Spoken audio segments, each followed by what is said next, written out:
ഇന്ന് ഏത് വിധത്തിലുമുള്ള പേയ്മെന്റിന് നമ്മൾ ഉപയോഗിക്കുന്ന ഒന്നാണ് QR കോഡുകൾ. ഇപ്പോൾ നമുക്ക് ചുറ്റും ഓൺലൈൻ പേയ്മെന്റുകൾ നടത്താത്തവർ വളരെ ചുരുക്കം ചിലർ മാത്രമാണ്. എന്നാൽ ഈ QR കോഡിന്റെ ഉദയം എവിടെ നിന്നാണെന്ന് അറിയാമോ?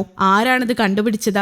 ലോകവ്യാപകമായി ഉപയോഗിക്കുന്ന QR കോഡ് പിറവിയെടുത്തത് അങ്ങ് ജപ്പാനിലാണ്. QR കോഡ് കണ്ടുപിടിച്ചത് ജാപ്പനീസ് എഞ്ചിനീയറായ മസാഹിരോ ഹാരയാണ്. ഇദ്ദേഹം ബിസിനസ്സുകൾ പ്രവർത്തിക്കുന്ന രീതിയെ മാത്രമല്ല, ആഗോളതലത്തിൽ ആളുകൾ സാങ്കേതിക വിദ്യയുമായി ഇടപഴകുന്ന രീതിയെ തന്നെ മാറ്റിമറിക്കുകയായിരുന്നു.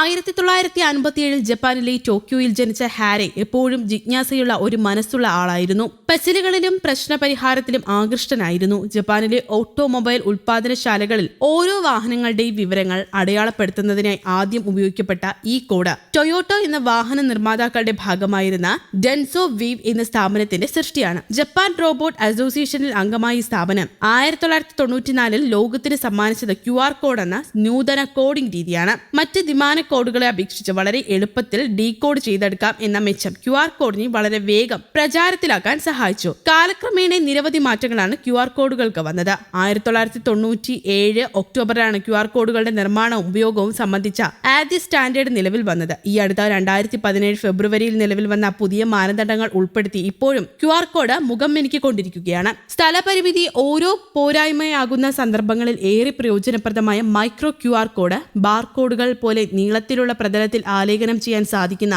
IQR കോഡ്, രഹസ്യ വിവരങ്ങളും പബ്ലിക് ഡേറ്റയും ഒരുപോലെ ഉൾപ്പെടുത്താൻ കഴിയുന്ന SQR കോഡ്, ചിത്രങ്ങളോ സന്ദേശങ്ങളോ കോഡിന്റെ പ്രതലത്തിൽ മധ്യഭാഗത്തുള്ള ശൂന്യമായ ക്യാൻവാസ് ഏരിയയിൽ ഉൾപ്പെടുത്താൻ കഴിയുന്ന ഫ്രെയിം QR കോഡ് എന്നിവ ഇത്തരം കോഡുകളുടെ വകഭേദങ്ങളാണ്.